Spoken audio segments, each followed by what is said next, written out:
Today is December 1st, which is absolutely mind-blowing to think about. We are officially at the end of 2020 and 2021 will be here before we know it. Now, December is my favorite time of the year, and it's my favorite time of the year for two reasons. Number one is because December and the holidays is my favorite. I love Christmas, I love the holidays, and I just love the entire holiday season. Number two is because December is the time of the year in which I sit down and I evaluate and plan my goals. And this is one of my favorite practices. You see, every single December, I sit down and I figure out what I accomplished for that year. What goals did I accomplish? What goals did I fall short of? And what goals can I improve for next year? In addition to evaluating my previous goals, I also sit down and I plan my future goals as well. So in the case of this December of 2020, I will sit down and I'll plan what I want to accomplish in 2021. I will find between 5 and 10 goals that I want to accomplish in the new year. I'll lay out roughly the timeline for those goals and roughly how I plan on getting there. This practice of yearly goal setting will then lead into my monthly, weekly, and daily to-do list that I do every single day, every single week, and every single month. This ensures that I am productive and I am moving forward in my goals every single day. And to be honest, it is my favorite practice, and I think that this practice and this practice alone is one of the reasons why I'm able to stay so productive and so efficient with my time. So in today's video, I want to talk about how I go through this process. I want to talk about how you can set goals, how you can effectively plan your goals, and most importantly, some of the mistakes to avoid when setting goals for the new year. So let's get started. So let's first start this video off by talking about the elephant in the room, and that is the New Year's resolution. Now, this time of year, everybody is talking about resolutions. What is your resolution? What do you want to accomplish? What's going to be your resolution? And the fact is, New Year's resolutions suck.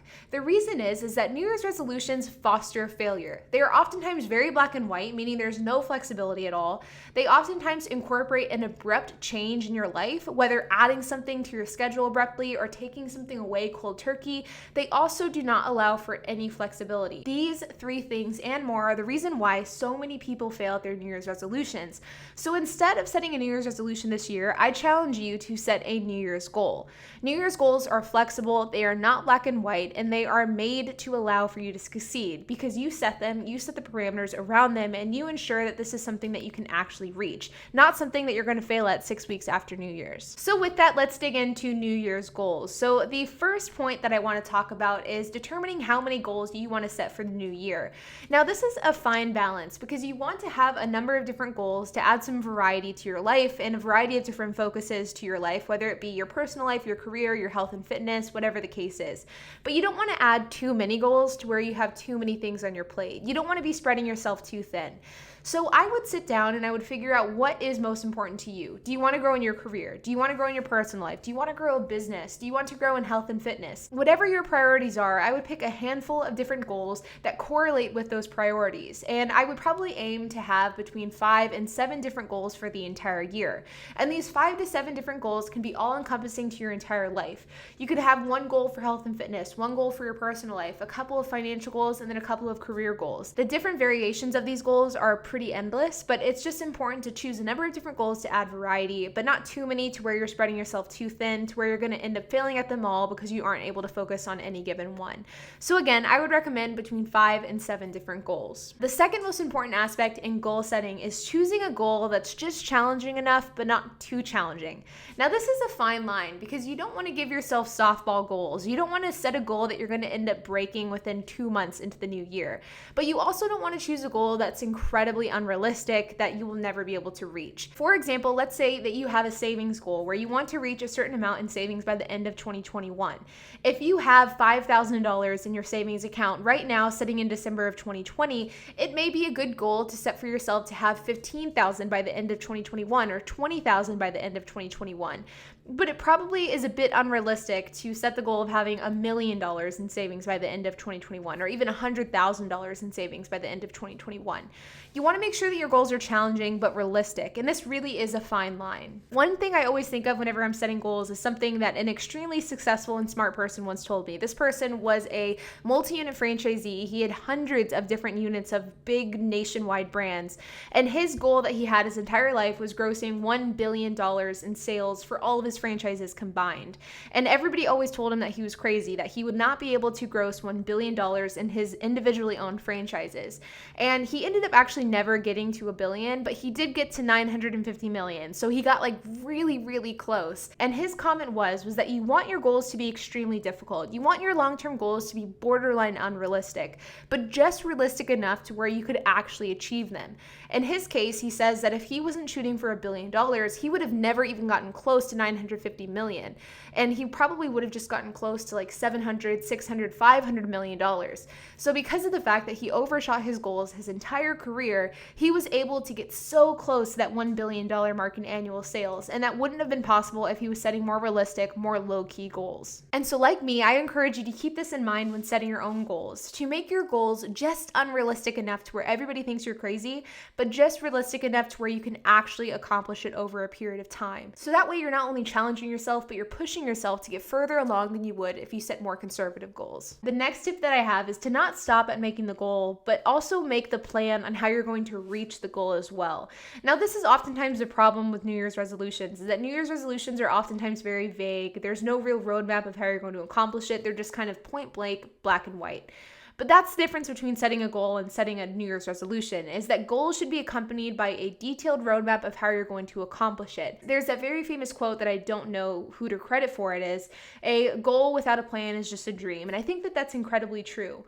Whenever you sit down and you create your goals list for 2021, don't just make your goals list, but also develop some sort of roadmap or some sort of idea of how you're going to get there. For example, let's talk about the savings example again. If you have a goal of saving, 50% of your income in 2021, how are you going to do that? How are you going to accomplish that 50% savings number goal? Are you going to cut down on your expenses? Are you going to relocate into a smaller, more affordable house? Are you going to start eating in your house more than eating out? Are you going to sell some of your items so that you have less expenses? Are you going to pay off your car so that you have no car payment? What are you going to do to reach that end goal? Another example would be, for example, if you wanted to do a triathlon in 2021, what are you going to do to race that triathlon? What triathlon are you going to do? Are you going to hire a coach? Do you know how to ride a bike? If not, how do you start riding the bike? Are you going to start swimming? If so, how many days a week are you going to swim? What are your detailed roadblocks that you're going to take in order to reach that goal? And this is arguably the most important step in goal setting as a whole, because if you don't have a roadmap of how you're going to get there, you will never end up getting there. You'll just instead keep circling around and around and around, and you'll never end up accomplishing anything. It's incredibly important to define your goals, but it's equally, if not more important, to define how you're going to get there.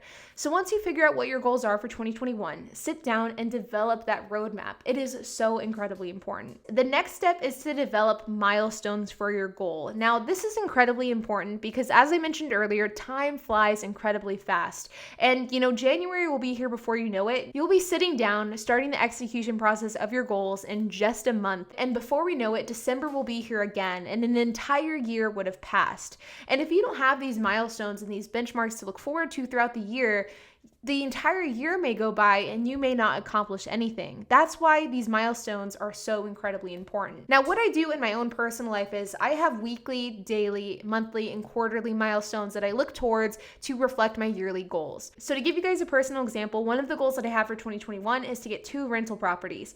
So for me, I would have quarterly, I'd have monthly, I'd have weekly, and I'd have daily goals that reflect that goal of getting 2 rental properties. So maybe one of my goals for January would be to get approved for a home mortgage.